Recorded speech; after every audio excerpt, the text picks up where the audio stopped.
Selama ini biasanya di UIN Raden Patah kita terjun langsung ke masyarakat dalam bentuk kegiatan kemasyarakatan, berdakwah dan seterusnya. Keilmuan tasawufnya dibanding psikoterapinya saya kira agak kurang. Jadi kami butuh sebuah tempat agar anak-anak itu bertahanus lah ya. Dari tampilan, kemudian memang kita sudah aktif mengikuti Idrisiyah dari berbagai macam media apalagi Syekhul Akbarnya aktif mengisi kajian-kajian di televisi. Jadi meyakinkan kami untuk ini tidak salah kalau kita belajar ke sini.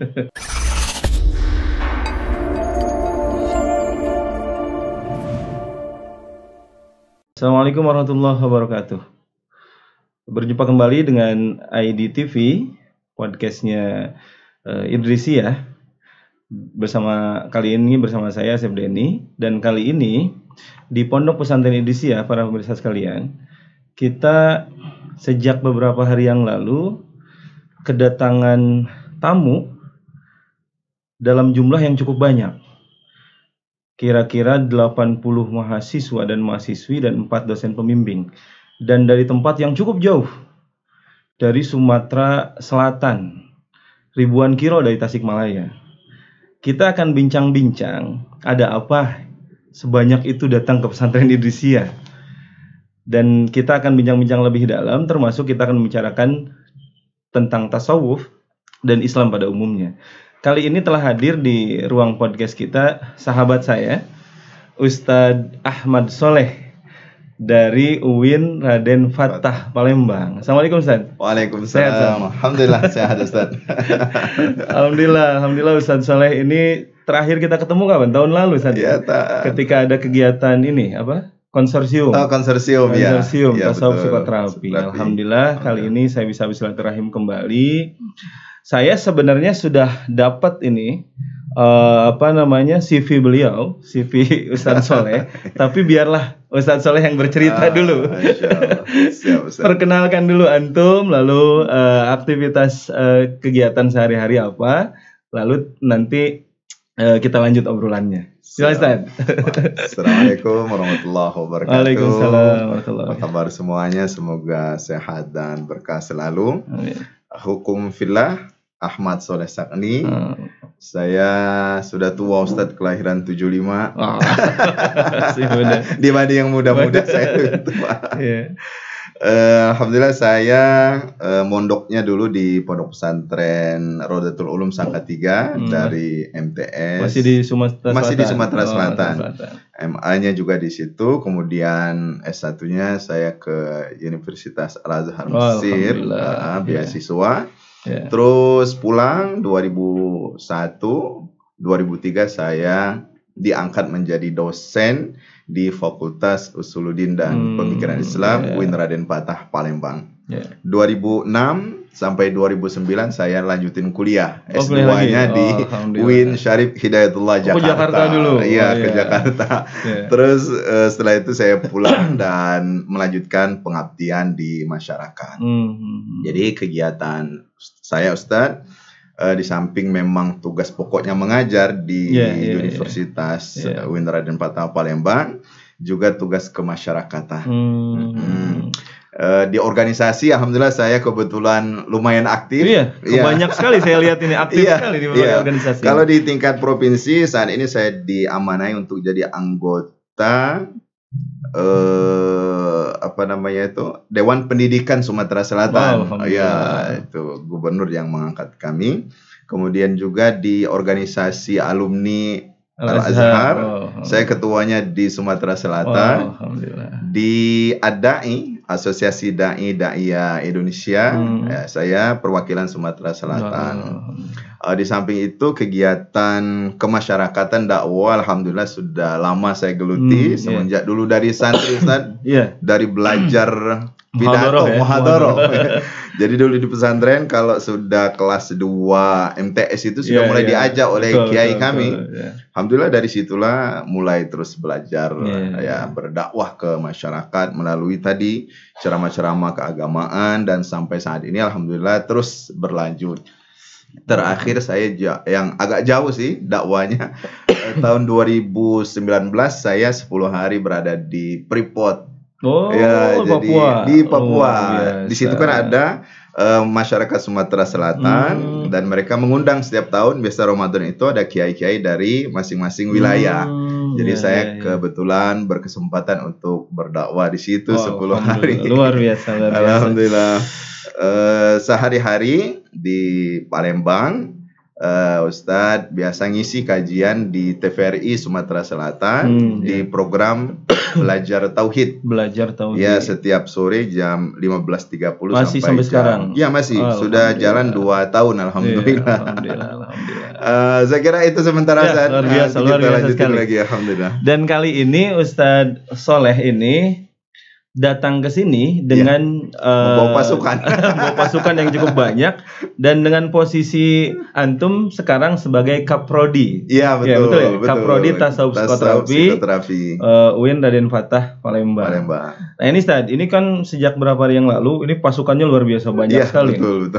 Ini sebenarnya dalam rangka kegiatan apa dan tujuannya apa? Gitu. Ya, kita datang ke sini dengan 40 orang mahasiswa-mahasiswi, 80 orang, 4 orang dosen.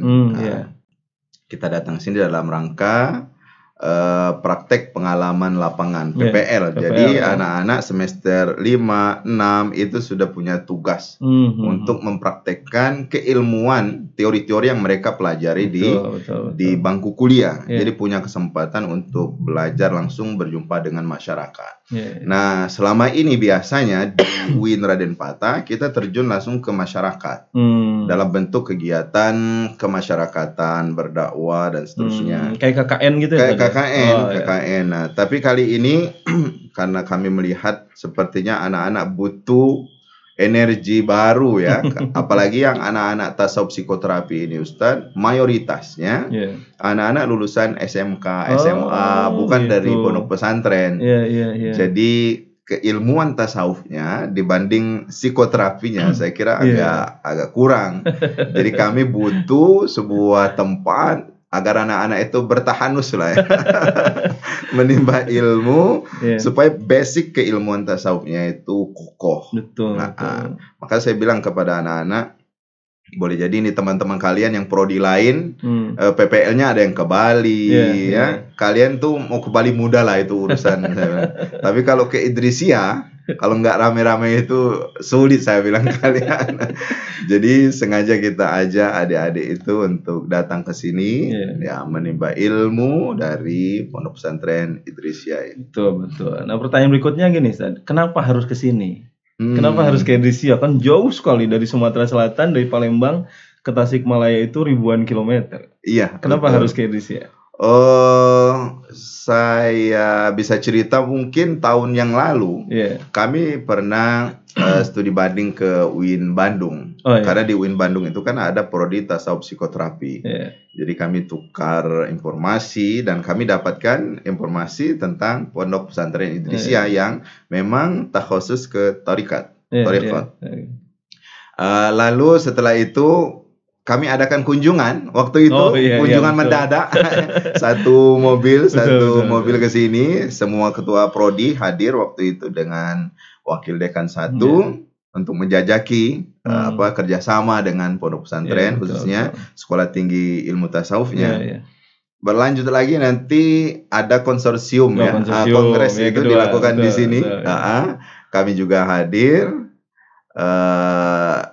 Setelah itu kami sepakati, kami lapor sama Pak Dekan, ini kayaknya anak-anak ini nggak usah jalan-jalan, ini PPL-nya harus mereka mondok lagi. Jadi mereka ini jadi santri minimal 5 hari itu sudah mereka rasakan 5 tahun ininya mondoknya.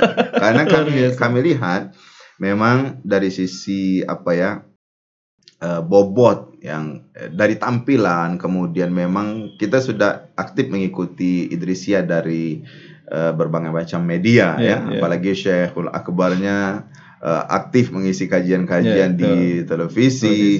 Jadi meyakinkan kami untuk ini tidak salah kalau kita belajar ke sini. Ya.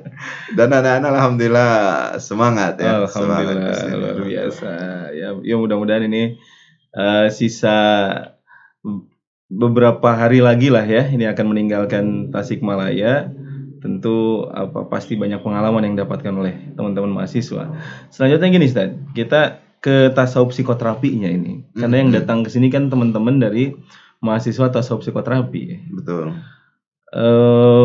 Perkembangan tasawuf, kita bicara tentang tasawufnya ini. Jadi tadi kan antum bilang sepertinya bobot tasawufnya lebih sedikit dibandingkan dengan psikoterapinya tadi kan. Betul. Nah, bagaimana sekarang tasawuf, perkembangan tasawuf khususnya di prodi ini atau lebih umumnya di Fakultas Usuluddin di Palembang seperti apa sekarang tasawuf di sini? Kami di prodi sudah berusaha membuat silabus yang memperkokoh teori-teori kajian-kajian tasawuf diimbangkan dengan kajian psikoterapi. Kami tidak ingin jomplang ya, lebih berat ke kajian psikoterapinya dibanding tasawufnya. Karena itu kami sudah mulai membuat tadi ya silabus kita buat, kemudian program-program yang ada ini memang kita arahkan ke situ. Karena bagi kami basic tasawuf psikoterapi itu di tasawufnya. Betul, kan ya, kajian psikoterapi kan psikologi. Kalau tidak kuat kajian keislamannya, kami takut nanti tidak beda dengan kajian-kajian psikologi pada umumnya. Padahal kita punya hazanah keilmuan tasawuf yang kalau kita gali itu luar biasa. Dulu orang tidak kenal dokter-dokter psikiatri tidak ada dulu. Yang ada kan para ulama. Imam Ghazali dan sebagainya. Mereka bisa mengobati orang-orang yang sakit jiwa itu. Nah, kami melihat harus diperkokoh dulu tasawufnya, baru nanti kajian berikutnya saya kira bisa menyesuaikan, bisa menyusul seperti itu. Perkembangannya sampai hari ini gimana Ustaz? Khususnya di prodi tasawuf psikoterapi. Alhamdulillah. Jadi animo masyarakat untuk menyekolahkan, menguliahkan anak-anaknya luar biasa. Jadi setiap tahun kita dapat 2 kelas.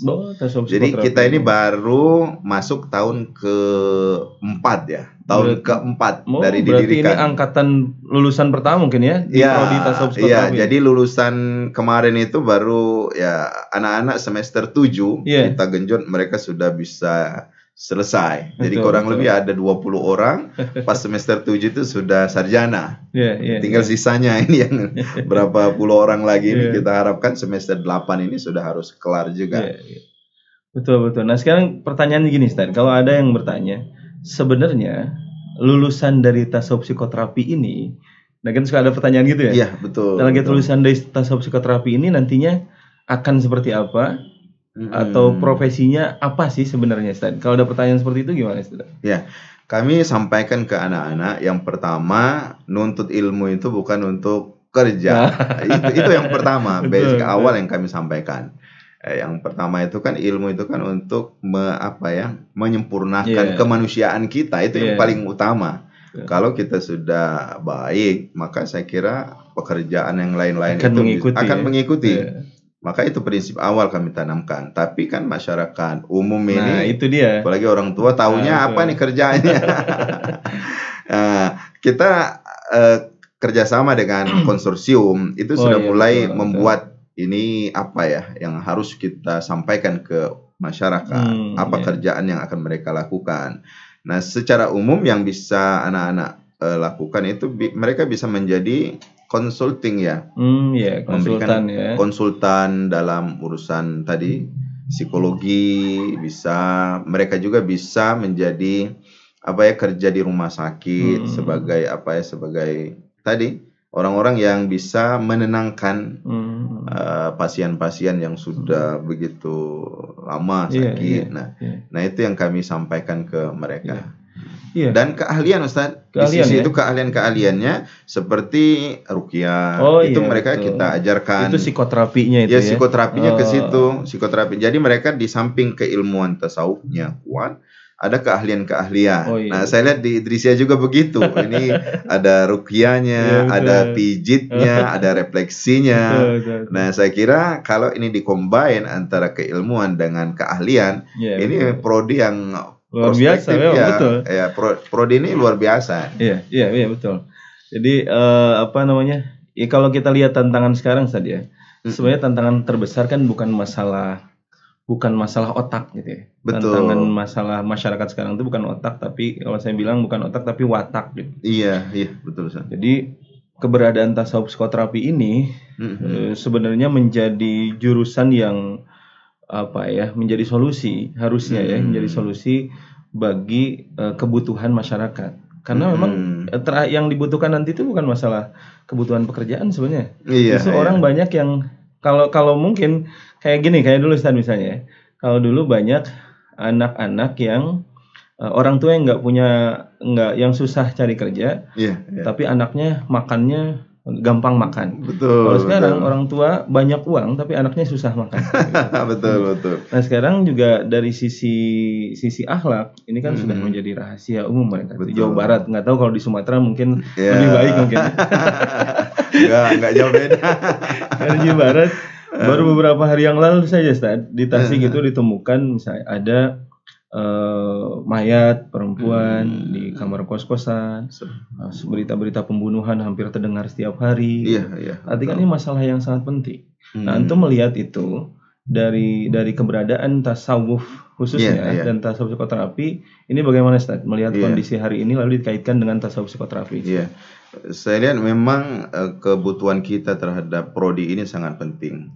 Ini ilmu hati ya. Nah, kalau ilmu otak itu di mana-mana bisa dipelajari.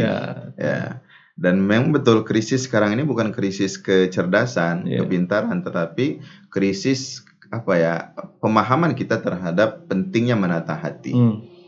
Tadi orang pintar lebih hebat dia mencurinya kan.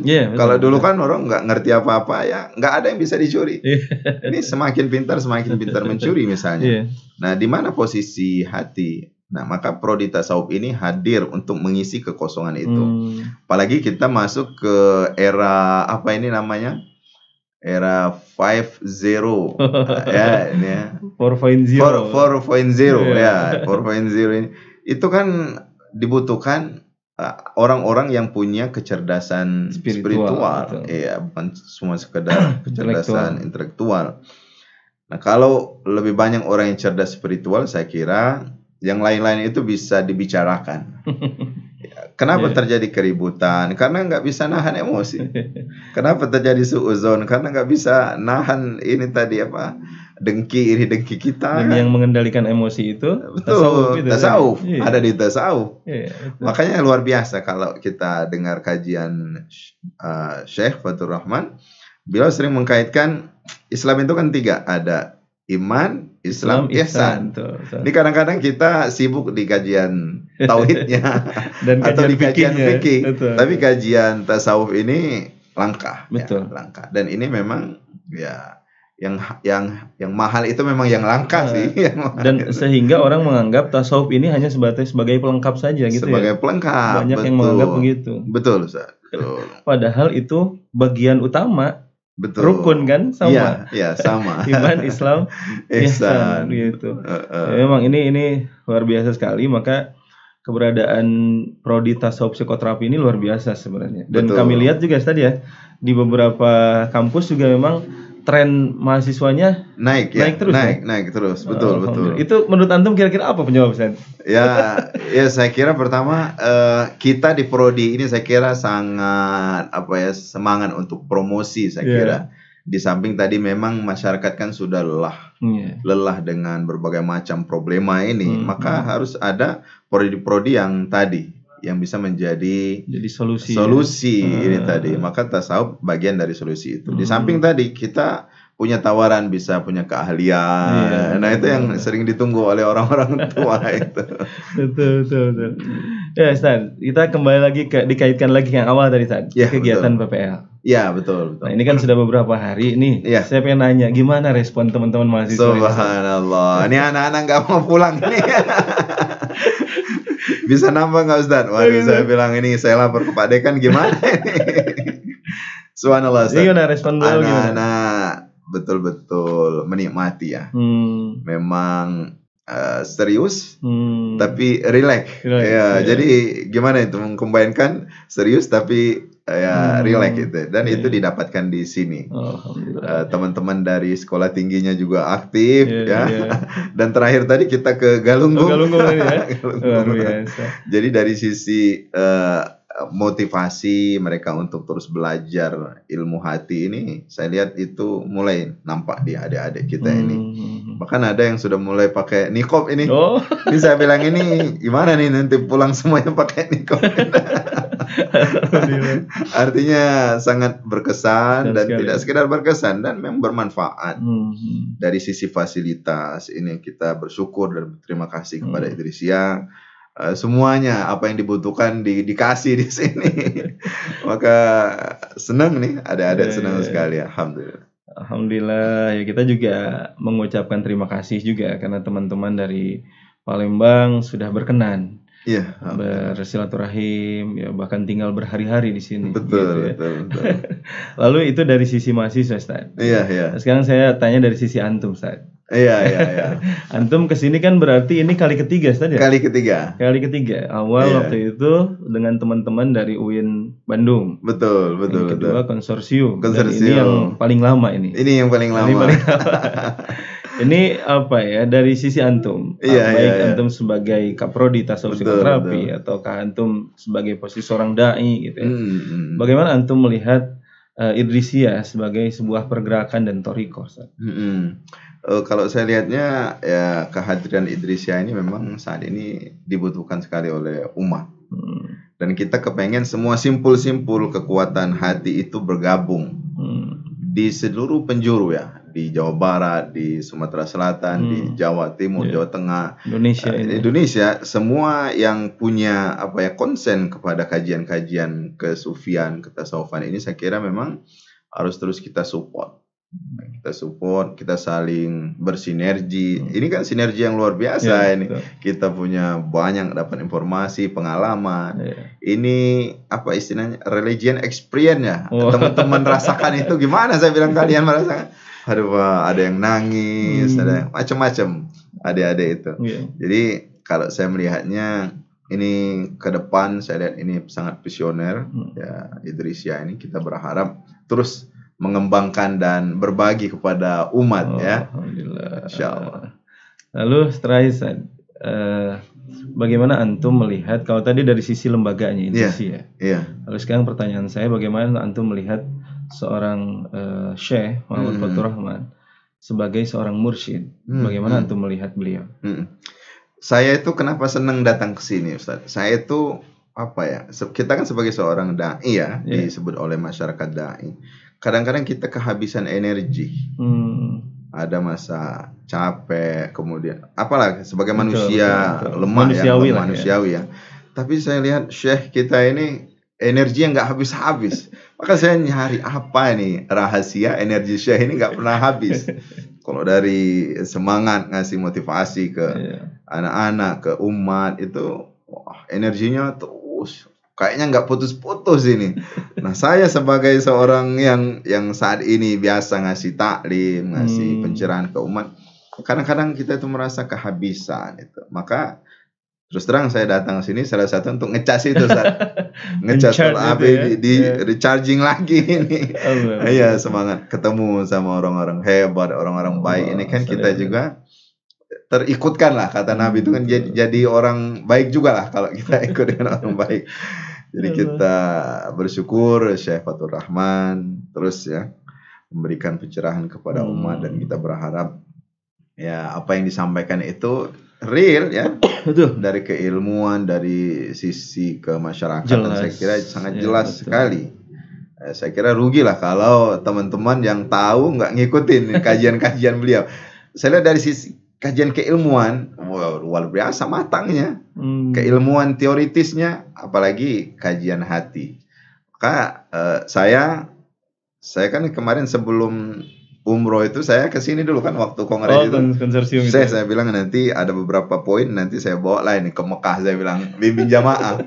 Makanya saya kan ada muhasabah di rooftop Masjidil Haram. Saya ikut-ikutlah saya. Kalau teman-teman lihat YouTube saya, nah itu saya masukkan di YouTube itu. Di Masjidil Haram, di Masjid Nabawi. Ya, saya kira luar biasa. Dan kita berharap keberkahan lah dari beliau dan dari teman-teman yang memang ya fokus mengurus umat ini, insyaallah. Oh iya, ternyata Ustadz Soleh ini, pemirsa sekalian, beliau ini ternyata YouTuber juga. YouTuber belum laku. Jadi saya itu 1 tahun itu sudah dimonetis, Ustaz. Oh gitu. Tapi ternyata ada satu video saya itu yang berulang, re-upload. Itu video saya jadi MC bahasa Arab MTQ Internasional di Palembang. Saya lihat itu. Oh, ada itu. Nah, itu saya hapus sekarang. Oh gitu. Saya hapus karena tadi Anda dismonetize sekarang. Saya bilang udah saya hapus aja nih biar yang cari yang ori lagi. Iya. Jadi buat karena lagi. Itu dari ini ya. Iya. Dulu kan belum rame YouTube. Nama channel YouTube-nya apa, Ustaz? Nama saya sendiri, Ahmad Soleh Sakni. Ahmad Soleh Sakni. Oke, bisa jangan lupa ya, di like and subscribe ya. Syukron. Alhamdulillah. Ya, alhamdulillah Ustaz, perbincangan kita memang tidak lama ini, singkat sekali, tapi insya Allah banyak manfaat yang kita dapatkan walaupun singkat. Dan terima kasih sekali lagi atas kunjungan, karena antum ini sebagai kalau haji itu sebagai karomnya, ketua rombongannya, rombongan yang membawa puluhan rombongan ke sini. Iya. Sampaikan salam dari kami untuk Pak Dekan ya. Prof. Rizan Rusdi. Siap. Kita waktu kunjungan ke sana sebenarnya saya ngajak beliau untuk ke sini. Betul. Karena ada sesuatu beliau sangat sibuk sekali. Sampaikan juga ke keluarga besar Tasawuf Psikoterapi di UIN Raden Fatah. Mudah-mudahan kami bisa bersilaturahim lagi ke sana suatu saat nanti. Siap. Insyaallah. Terima kasih Ustaz Soleh. Ya, saya boleh mengucapin terima kasih nih untuk tasawuf untuk Idrisiyah, khususnya kepada Syekh Mursyid kita, kemudian para teman-teman yang aktif mengurusi anak-anak kami. Ini luar biasa teman-teman itu aktifnya. Kami ucapin terima kasih yang sebesar-besarnya atas ilmu keberkahan yang sudah kami dapatkan. Dan tentunya kami mohon maaf, tentunya adik-adik kami yang macam-macam ini ya, ada yang masih belum bisa lepas rokok. Jadi mohon maaf Syekh ya, Ustaz-ustaz ya, mohon dimaafin ya. Namanya anak-anak, jadi kalau ada salah keliru mereka, kami juga dari dosen juga mohon maaf yang sebesar-besarnya. Tidak ada yang bisa kami sampaikan kecuali jazakumullahu khairan katsira.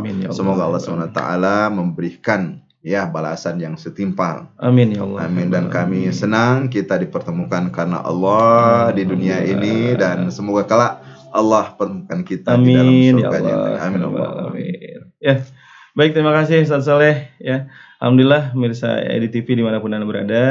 Demikian obrolan santai saya dengan Ustadz Ahmad Soleh Sakni dari jauh dari Palembang sana. Mudah-mudahan ini memberikan manfaat untuk kita semuanya. Sampai jumpa di podcast kita yang lainnya di lain waktu. Terima kasih. Assalamualaikum warahmatullahi wabarakatuh. Waalaikumsalam.